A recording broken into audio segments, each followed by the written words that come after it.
Hello everyone.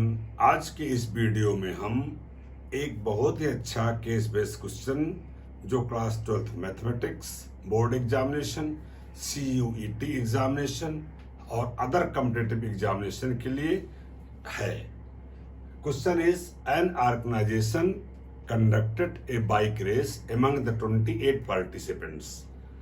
Out of the participants for final race, 5 candidates selected in 2 categories, 3 from boys and 2 from the girls.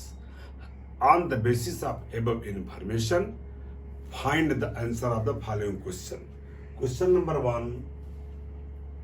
How many relations are possible from B to G? B क्या है, G क्या है? B is the set of boys and G is the set of girls. How many members are there in the boys?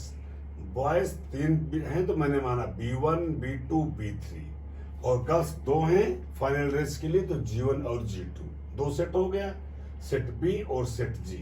अब आप देखिए एक common formula है, set B और G में अगर M और N मेंबर होते तो नंबर ऑफ रिलेशन होता 2 power M into N।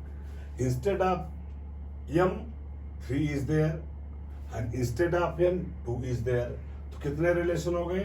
2 power 3 into 2 यानी 2 पावर 6 यानी 64 रिलेशंस हो गए। Okay, come to the question number 2। How many functions can be formed from set B to set G? अब कितने function बनेंगे? तो फंक्शन बनने के लिए फार्मूला है बी से जी पे फंक्शन बनाना है तो कितने फंक्शन बनेंगे? 2 to power m where m is the member of the set B। Set B में मेरे कितने मेंबर हैं? 3 मेंबर्स, B1, B2, B3। तो कितने फंक्शन बनेंगे? 2 को पावर 3 यानी 8 फंक्शन बनेंगे। अब आओ तीसरे क्वेश्चन पे। A function f is defined from B to G। Boys के सेट से गर्ल्स के सेट पे एक फंक्शन बनता है और डेफिनेशन क्या है? f equal to B1 G1, B2 G2 और B3 G3। मैंने एक सेट बनाया बॉयज का और एक सेट बनाया गर्ल्स का। B1, B2, B3 मेंबर हो गए बॉयज के सेट के और G1, G2 मेंबर हो गए गर्ल्स के सेट के। अब मुझे इसमें फंक्शन का डेफिनेशन क्या है?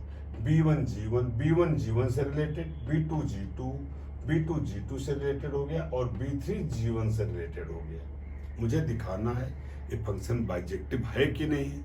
तो बाइजेक्टिव होने के लिए चाहिए फंक्शन 1 और अनटू दोनों हो। 1 के लिए क्या चाहिए? 1 का रिलेशन 1 से हो, सेट डोमेन वाले एक एलिमेंट का रिलेशन को डोमेन के एक ही एलिमेंट से हो। यहाँ क्या देख रहे हैं? डोमेन सेट का B1 भी G1 से रिलेटेड है और B3 भी G1 से रिलेटेड है तो ये इंजेक्टिव नहीं हो सकता। अब आओ सुरजेक्टिव चेक करते हैं। सुरजेक्टिव होने के लिए क्या चाहिए? को डोमेन का कोई भी मेंबर लो उसकी प्री इमेज डोमेन में होना चाहिए।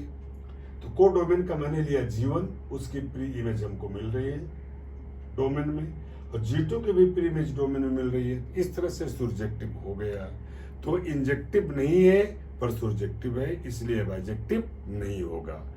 उम्मीद है आप वीडियो समझ पाए होंगे। Thank you.